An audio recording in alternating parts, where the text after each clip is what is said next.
60 भार सोना में क्यों बेचा? और महाराज ने मेहतर के घर में पानी क्यों भरा? माताओं बहनों, बात अगर अच्छी लग जाए तो गांठ में बांध लेना, हमेशा अच्छी बात याद रहे।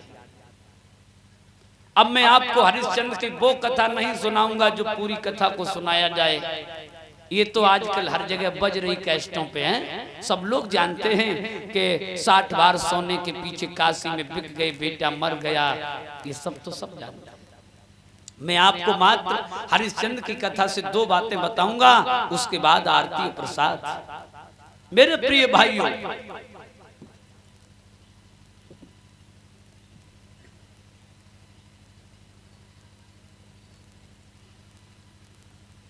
पहला प्रसंग आता है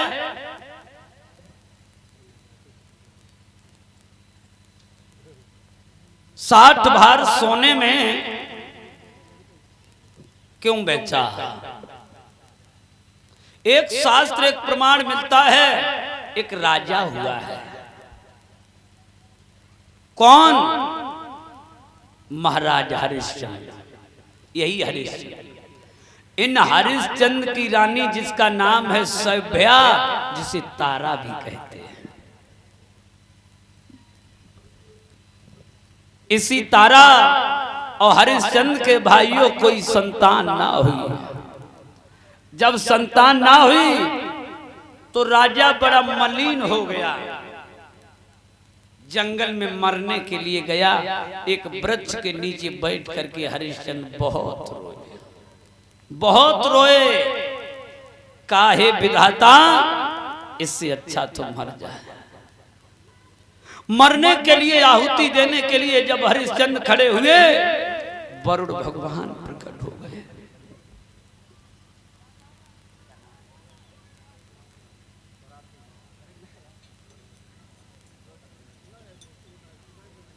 क्या नाम बताओ? आदरणीय हमारे भैया,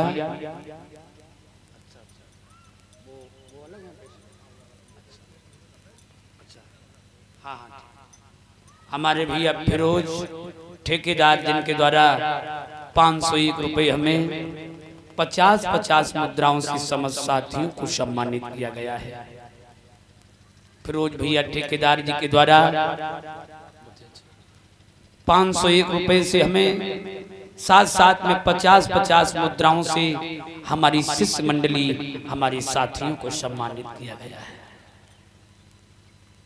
माताओं बहनों, आप लोग ध्यान वहीं पे भैया रखें। राजा बहुत रोया है। तो आज वरुण भगवान प्रकट हो गए, कहने लगे हरिश्चंद्र क्यों रो रहे हो? क्यों रो रहे हो?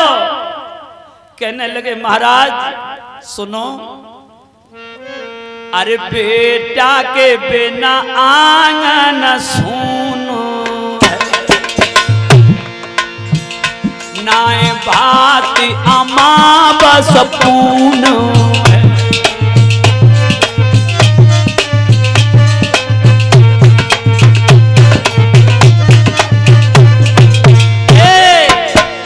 लाला के बिना आंगन सूनो,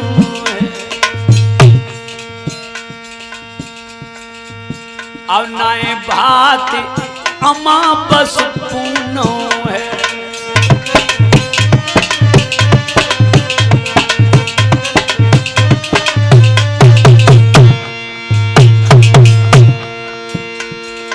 अरे जाए घर में भरे हुए मोती, और घर बेटा फिर इज्जत ना हो।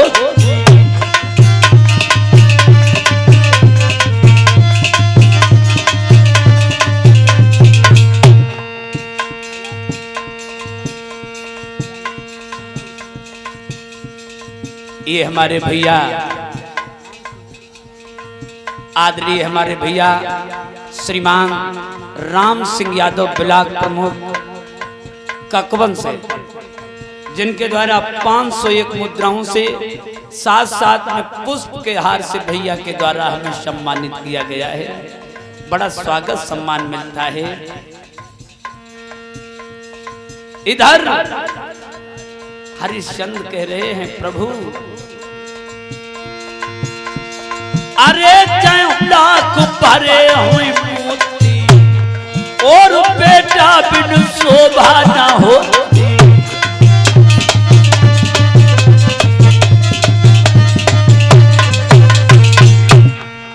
भैया करके इतनी याद के राजा के भर रोयो है, वीरन करके समय की याद भूखुआर के भर रोयो है।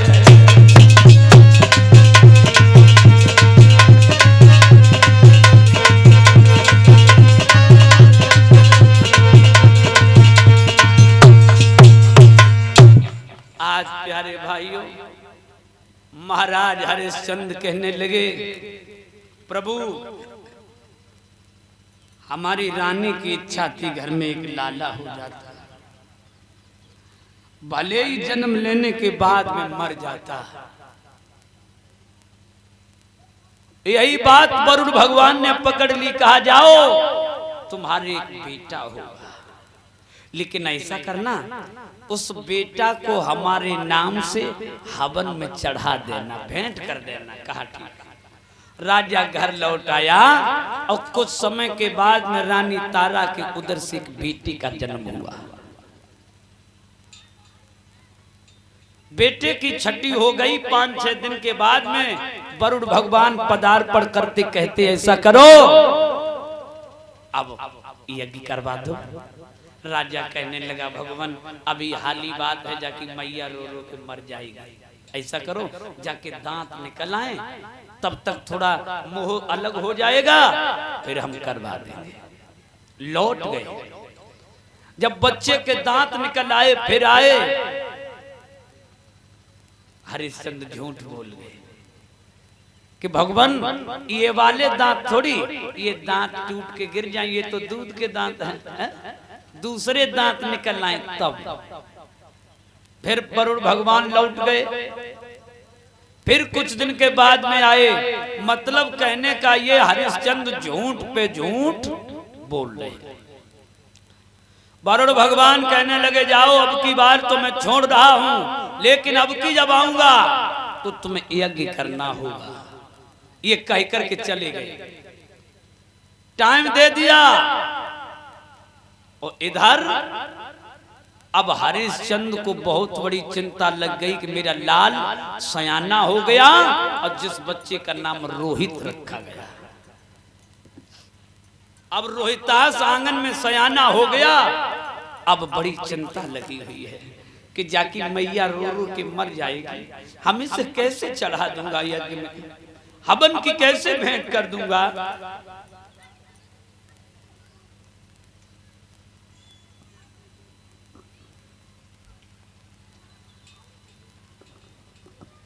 आज इधर अब हरिश्चंद्र उसी चिंता में है।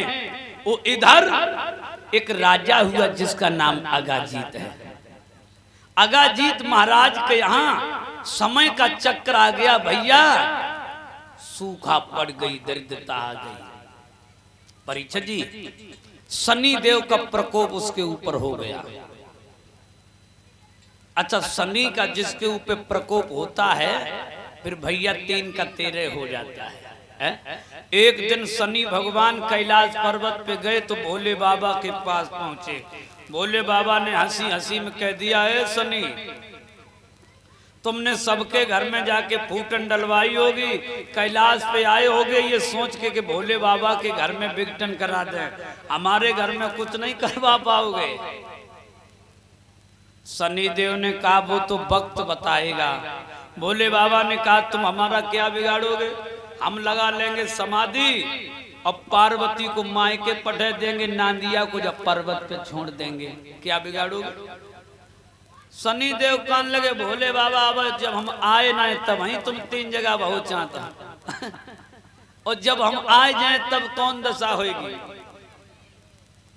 तो राजा के ऊपर शनि का प्रकोप भैया, राज में कंगाली आ गई, सूखा पड़ गई। एक दिन राजा के 3 बच्चे थे, तीनों बेटों को लेकर के अब पति पत्नी दोनों निकल आए। 2 दिन हो गए पैदल चलते चलते, बड़ी भूख लगी है। बेचारा अपना तो पेट से हाथ लगाए बैठे हुए हैं। बच्चा तीनों बिलखने लगे, रोने लगे, कहने लगे, माँ माँ अगर कुछ अगर हो तो मुझे खिला दे, कुछ खिला दे।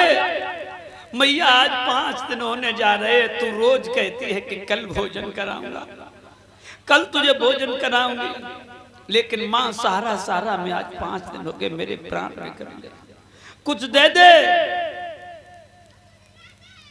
माताओं याद रखना, जिस मैया ने अपने बेटा को गोदी में रखा, जिसने अपने पेट में रखा, उस माँ का लाडले लाल तीनों आगे तड़प तड़प के रो रहे हैं, मर रहे हैं। वो तो माँ जानती है जिसने अपने बच्चे को पाला है, लेकिन मजबूर है बेचारी, क्या करे, रो रही है। तो राजा ने सोचा कि ऐसा करो, भोजन तो नहीं है। राजा की जंगल में नजर चली गई, एक वृक्ष पे कुछ फल लगे हुए थे। सोचने लगा ये फल तोड़ लें, हम खिला दें। देखिए भैया समय का फेर क्या हो गया। फल को तोड़ा, जैसे ही फाला भूपत ने धर के शीरा,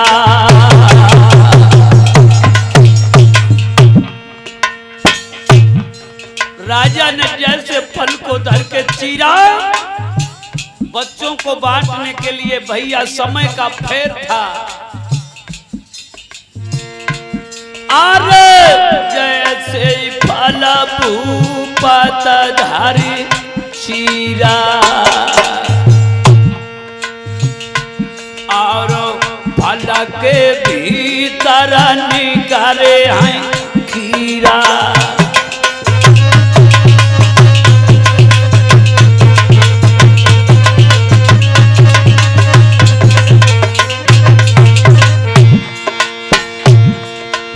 राजा ने सोचा अब शायद फल में कीड़ा पड़ गए, फेंक दिया फल। दूसरा फल तोड़ा, फिर जो धर के चीरा, जैसे ही फाला भूपत धारी चीरा, अरे फल के भीतर पड़ गए हैं कीड़ा।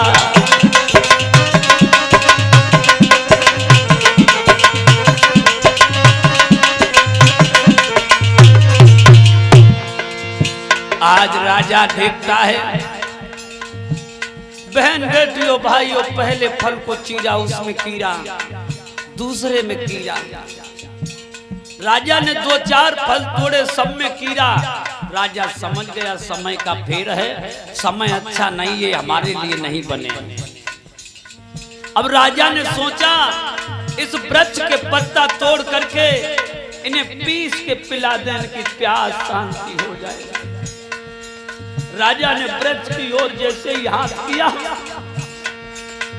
जैसे ही हाथ वृक्ष ले जाए, अताई कन वृक्ष आग लग जाए।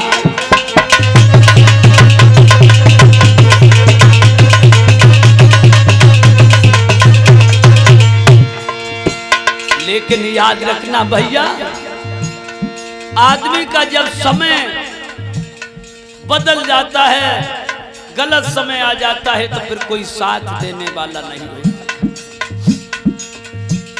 अरे विपत्ति में विपत्ति और विपत्ति में विपत्ता, अरे विपत्ति में विपत्ति और विपत्ति में विपत्ता, और विपत्ति में बैलू रे कंधा दैया। अरे घर को भैया बात नहीं बुझे, और नाते उदार पीठ दैया।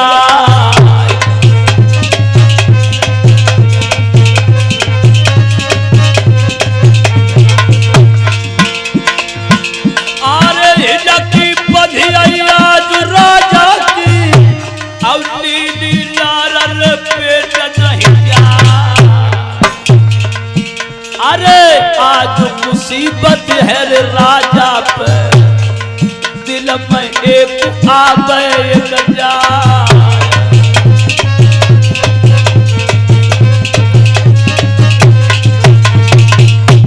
आज प्यारे भाइयों, माताओं बहनों, राजा जिस फल को चीरता अम्मा उसमें कीड़ा निकल आते हैं। राजा अपने बच्चों को शांत करता है, समय ठीक नहीं है, शांत करो। इसी चिंता में बैठे हुए उधर महाराज हरिश्चंद्र को चिंता लगी हुई है कि हमें यज्ञ करना होगा, अपना बेटा चढ़ाना होगा। तो महाराज हरिश्चंद्र के दिमाग में बात आई कि चलें क्यों ना किसी गरीब का बच्चा खरीद लें और उसे लाखों का धनमाल दे दें और हम उस बच्चे की आहुति दे दें। लाखों का धनमाल खजाना भर के रथ में चला राजा। जंगल में पहुंचा, उन्हीं पांचों से भेंट हो गई। तो राजा ने पूछा, आप क्यों मलिन बैठे हो? राजा कहने लगा, भगवान मेरे समय अच्छा नहीं है, भूख प्यास से हमारे बच्चे बिलख रहे, अगर तुम्हारे पास अगर कोई सहायता हुई तो कर दो। राजा हरिश्चंद्र उस बच्चों के बाप को एक किनारे लिवा गया। सुनो, हमें एक बेटा की जरूरत है, हमारे रथ में जो खजाना भरा हुआ इसे तुम ले लो, 3 में से 1 बच्चा हमें दे दो। राजा ने कहा ठीक है। माताओं बहनों भैया, ये बात उन बच्चों ने सुन ली। एक बात कहूं, कोई भी माँ ऐसी नहीं होती है अपने बच्चों को टुकड़ों पे पान लेगी, लेकिन बच्चे को बेचती कभी नहीं है। हर बच्चा अपनी मैया की रूखी रोटी खाने में पसंद है, लेकिन बिक के किसी के घर जाना नहीं चाहता है। लेकिन समय का फेर समय चाहे कुछ करवा दे। आज बच्चा बेचने के लिए राजा ने तैयार कर दिया। तो अब बेचने की जब नौबत आई कि कौन बच्चा बेचा जाए, पहला बच्चा बड़ा वाला भागा, मैया की गोदी में बैठ गया और छोटा वाला पिता की गोदी में झपट के बैठ गया। अब बीच वाला इधर निहार रहा, उधर निहार रहा। अब बीच वाले के मन में चिंता हो गई कि अब मेरा नंबर है, मैं ही बेचा जाऊंगा। भैया बीच वाला बच्चा कहने लगा, बेशक हमें बेच देना, लेकिन मैया एक बात हमें बता दे, जैसे तुझे बड़ा भाई प्यारा है, छोटा प्यारा है, जेठो भैया बबुला को मैया प्यारो,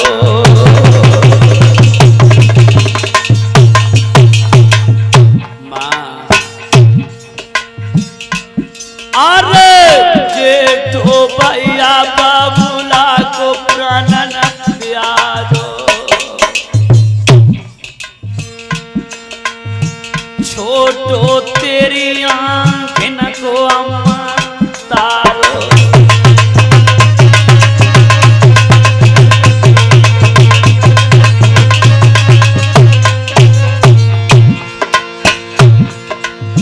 आज बीच वाला बेटा माताओं दौर पिता की ओर देख रहा है, मैया की ओर देख रहा है। सोचा मैं बिकूंगा। हृदय विधि रो रहा, बहना कहां तक बताऊं। वो लड़का रो करके बोला, माँ बेच दे हमें, कोई बात नहीं, लेकिन एक बात बता दे, मैया मेरी जन्म मोह का तेरे माता दर्द नहीं होयो।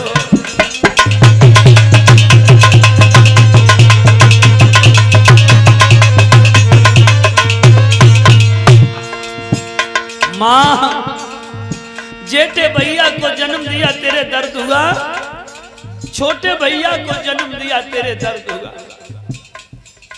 लेकिन मैं बिच रहा हूं। जा माँ, आज बहनाओ भैया रोते रोते बीच के बच्चे ने कहा, जाओ मैं आज से वचन देता हूं, जिस माँ बाप के पास में 3 बेटा होंगे उनका क्रिया संस्कार या तो छोटा वाला करेगा या बड़ा बच्चा करेगा। ये मेरा श्राप है। आज के बाद बीच वाला बेटा माँ बाप का क्रिया संस्कार नहीं करेगा। आप लोगों ने देखा होगा, अगर माँ का देहांत हो जाए चाहे पिता का देहांत हो जाए, जिसके 3 बेटा हैं, या तो बड़ा वाला दाग लगाएगा या छोटा वाला।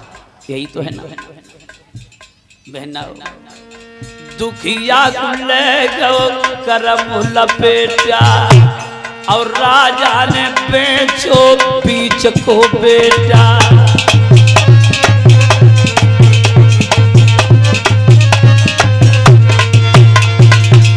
अरे दुखिया को ले गो करम लपेटा और राजा ने बेच दो बीच को बेटा।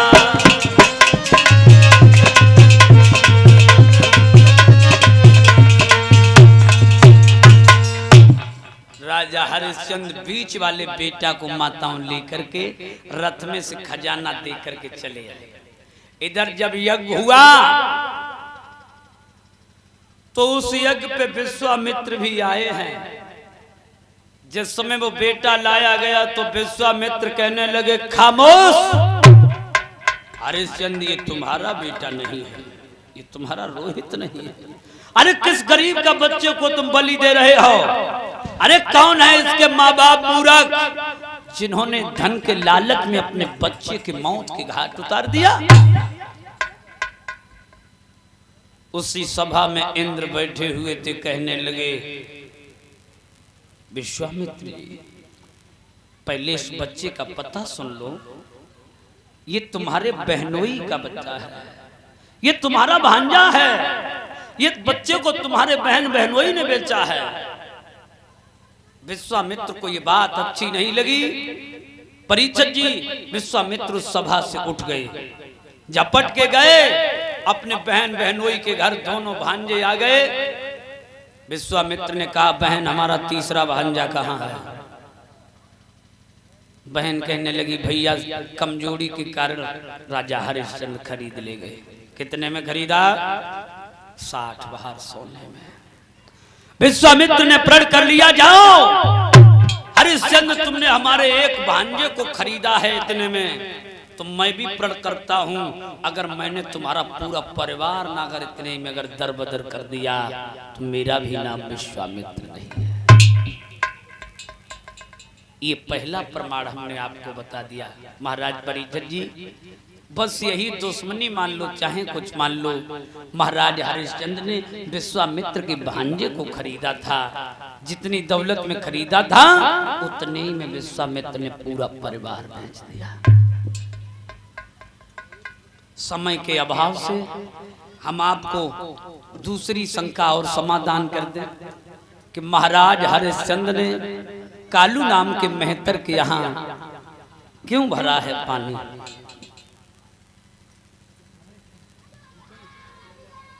ये साथ साथ में 100 मुद्राओं से व्यासपीठ के माध्यम से मुझे सम्मानित किया गया है। माननीय हमारे जितेंद्र सिंह यादव भैया जी के द्वारा आज 100 मुद्राओं से हमें सम्मानित किया गया है।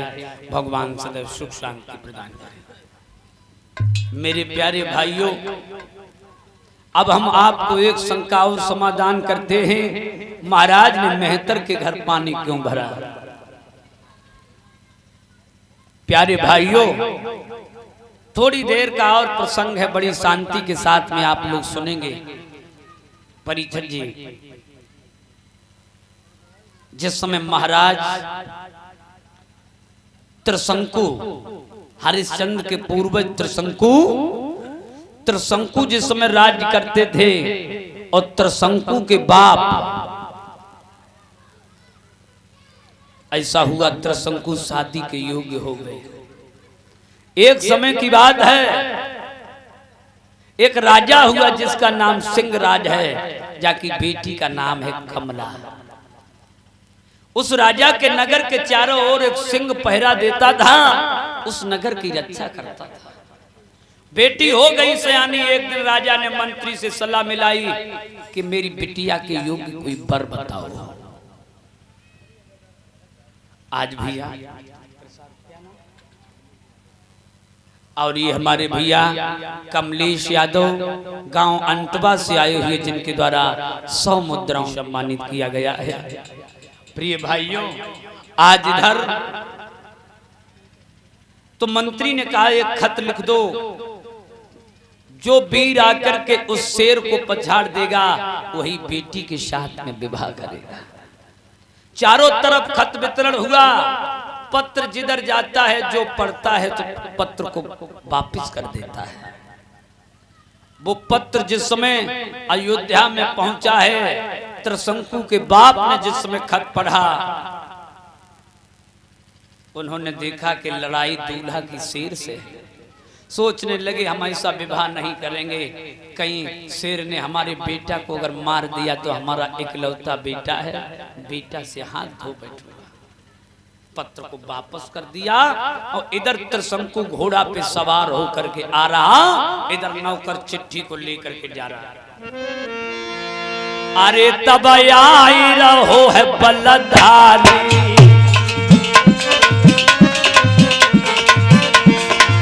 भैया अरे आई रहो है बलधारी, अरे जैसे नजर कुमर ने डाली,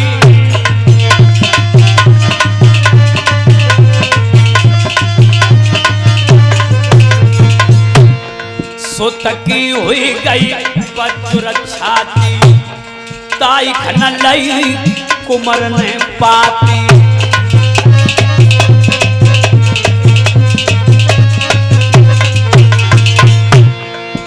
अरे सुत की हुई गई बजुर छाती, ताई खन लई लला ने पाती।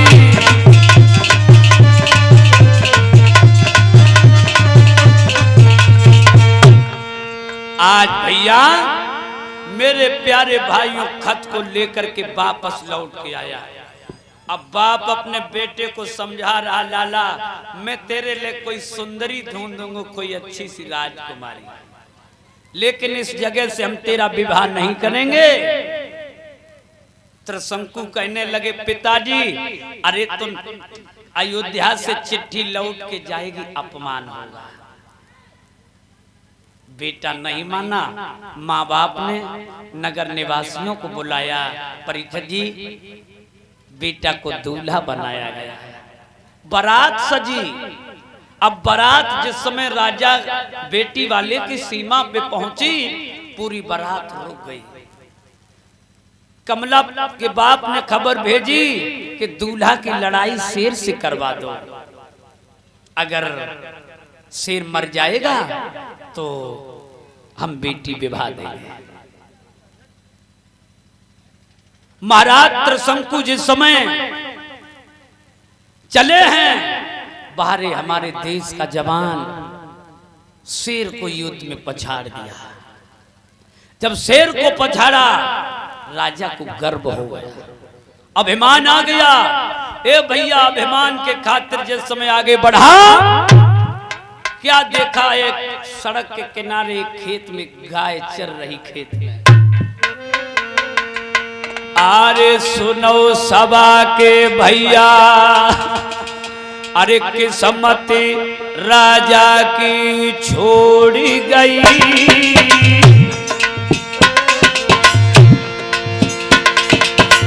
भैया मेरे सुनियो सभा के भैया, किस्मत राजा की छोड़ी गई। बन दई है गदा की मार, कमर गैया की तोड़ी गई। भैया दई है गदा की मार, कमर गैया की तोड़ी गई।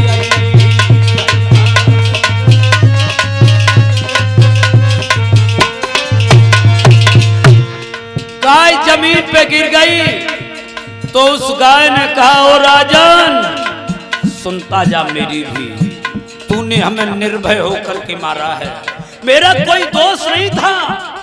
अरे हम खेत के किनारे चर रहे थे, तूने मेरी कमर तोड़ दी। मेरा तुझको वचन लगा तूने भोजन जे मत जड़ी गदा है। अरे श्राप तुझे मैं दे रही हूँ, अरे भोजन जे मत बने गदा है।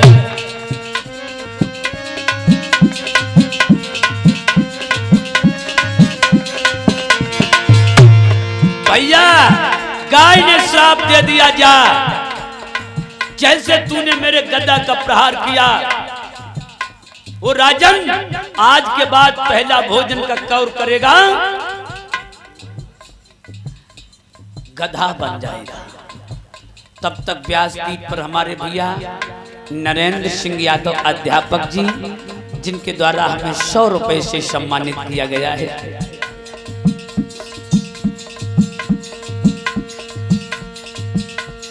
पचास मुद्राओं से हमारे साथियों को भी सम्मानित किया गया है। ये हमारे भैया बलराम सिंह गांव अंटवा से आए हुए, जिनके द्वारा 100 मुद्राओं से हमें सम्मानित किया गया है। धोखे में बजरिया लुट गई है, नहीं समझ पाओ भूपाल, धोखे में बजरिया लुट गई है।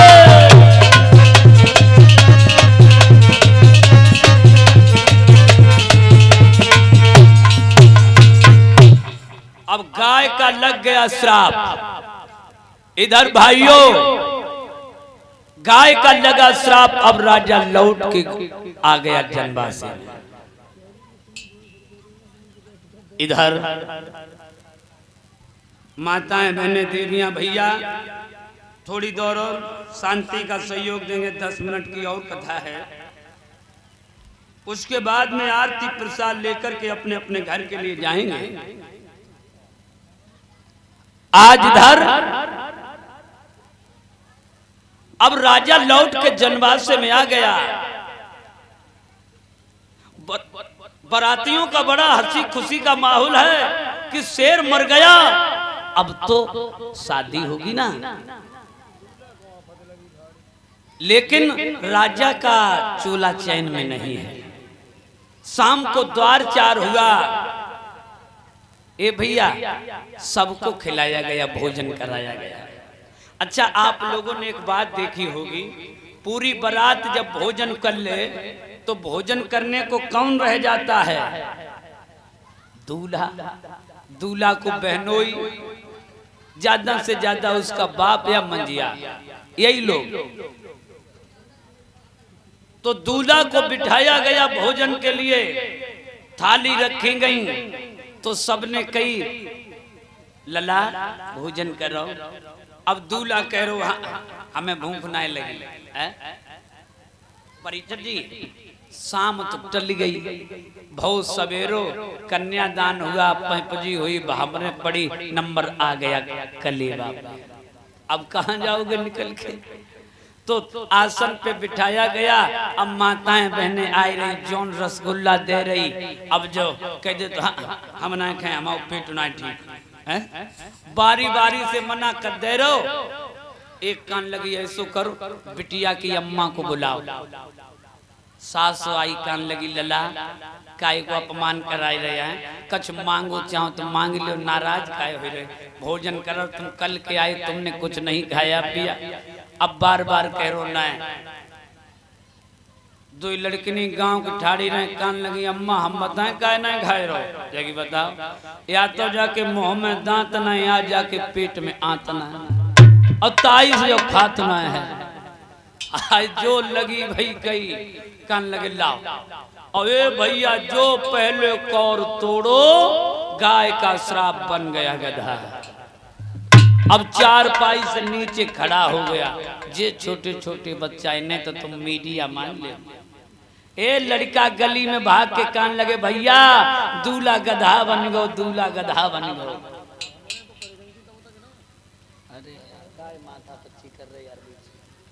दूल्हा गधा बन गो, दूल्हा गधा बन गो।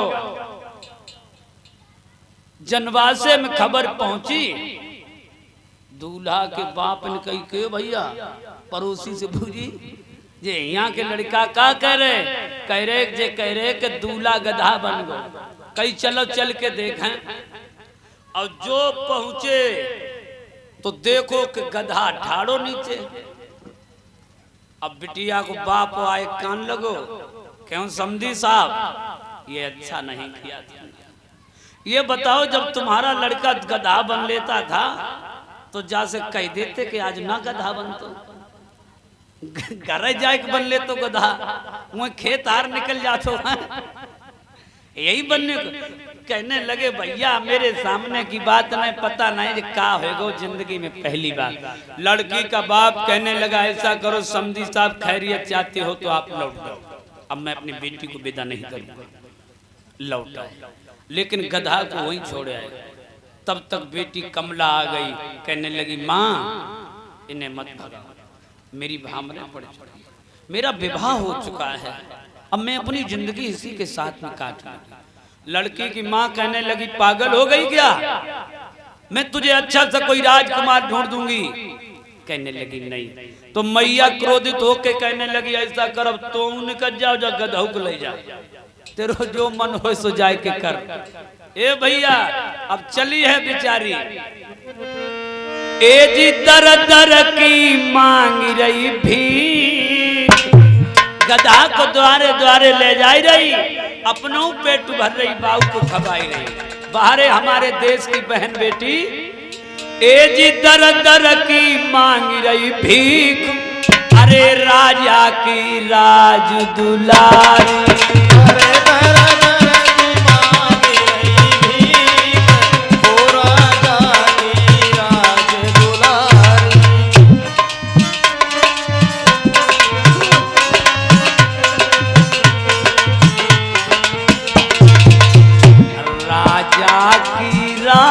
दुलारी, अरे राजा की राज दुलारी, राजा की राज दुलारी, राजा की राज दुलारी, अरे दर दर की मांग रही भीख, राजा की राज दुलारी, अरे दर दर की मांग रही भीख, राजा की राज दुलारी।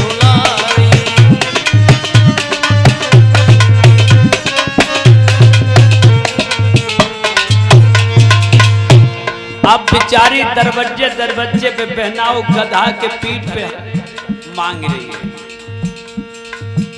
कोई बेचा हाथ गहावे, कोई बात दुई चार सुनावे, कोई बेचा हाथ गहावे, कोई बात चार सुनावे, कोई तो भिक्षा दे दे, कोई गाली देती है।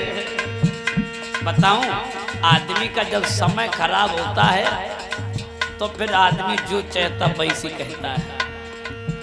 कोई भेजा हाथ गहावे, कोई गाली दुई चार सुनावे, अरे जाए कोई बताए रो सीख, राजा की राज दुलारी,